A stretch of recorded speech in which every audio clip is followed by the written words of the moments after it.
hello' এইটো হ'বলৈ গৈছে পাৰ্ট 2 ভিডিঅ' আপোনালোকে চাই থাকক পাৰ্ট 2 ভিডিঅ'টো পাৰ্ট 1টো অলৰেডি আমি দেখুৱালোৱে পাৰ্ট 2টো চাই থাকক বিহু প্ৰগ্ৰেম হোৱাৰ আগতে প্ৰথমে এয়া মোৰ ককাক আনিবলৈ নৃত্যশিল্পীসকল আমাৰ ঘৰলৈ গ'ল আৰু মোৰ ককাক আদৰি কিনে লৈ আহিলে কাৰণ মোৰ ককা ইতিমধ্যে মানে দৌৰিপাৰা গাঁৱৰ সভাপতি হয় সেইকাৰণে লৈ আহিব ক'লে ককাই ভাষণো দিলে আপোনালোক দেখুৱাই আছোঁ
আমাৰ গাঁৱৰ নৃত্যশিল্পীসকল নহয় কিন্তু এইখিনি পিছে বেলেগ গাঁৱৰ পৰা আহিছে মানে কলাই গাঁৱৰ পৰা আহিছে কিন্তু ইহঁতে বঢ়িয়া নাচিছে ইহঁতৰ মানে বহুত গ্ৰুপে এনেকুৱাকৈ নাচিছে কিন্তু মানে প্ৰগ্ৰেম ৰাতি মানে 12:30 1টালৈকে হৈছে কিন্তু মই সিমান সময় নাথাকিলোঁ মই অলৰেডি মানে নেক্সট ডে গুৱাহাটীত যাব লাগিবই অলৰেডি মোৰ কাম আছে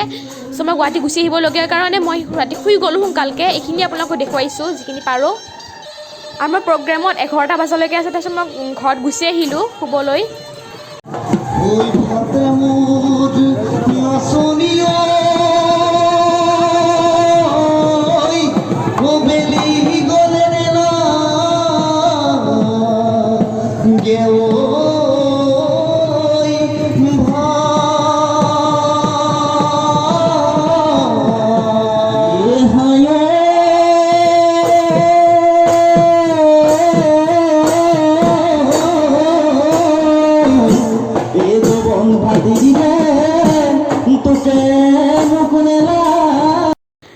এয়া কেইকপিমান ফটো তাতে মানে বিহু মঞ্চত উঠিছোঁ মানে মই মুকলি বিহুত উঠিছোঁ মানে কেইকপিমান ফটো মোৰ হিচাপত এটাই দুখ লাগিল যে মই প্ৰগ্ৰেম কৰিবলৈ নোৱাৰিলোঁ এই বিহু মঞ্চখনত কিন্তু মই বাকী বিহু মঞ্চত মই প্ৰগ্ৰেম কৰিব গৈছিলোঁ সেই আগতে কৈছিলোঁ যে মোৰ ভিডিঅ'ত প্ৰগ্ৰেম আছে আৰু মই প্ৰগ্ৰেম মানে ভিডিঅ'ত মই যিবিলাক মানে প্ৰগ্ৰেম কৰিছিলোঁ মই দেখুৱাব পৰা নাছিলোঁ তথাপি মই এই মানে নৃত্যশিল্পীসকলৰ ফটো উঠাটো এই বিহু মঞ্চখন মই আপোনালোকক দেখুৱাইছোঁ মানে ভ্লগ কৰি কিনে আগৰ বিহু মঞ্চকেইখন মই ভ্লগ কৰা নাছিলোঁ মই ক'ৰবাত যোৰহাট গৈছিলোঁ বা হয়তো মই বিভিন্ন মানে নলবাৰীত গৈছিলোঁ মই দেখুওৱা নাছিলোঁ আপোনালোকে বেয়া নাপাব আৰু তাতে গাৰ্জেন যোৱা এলাউড নাছিলে চ' সেইকাৰণে মই প্ৰগ্ৰেম কৰিব নোৱাৰিলোঁ এয়া নৃত্যশিল্পীসকল আপোনালোকে চাই থাকক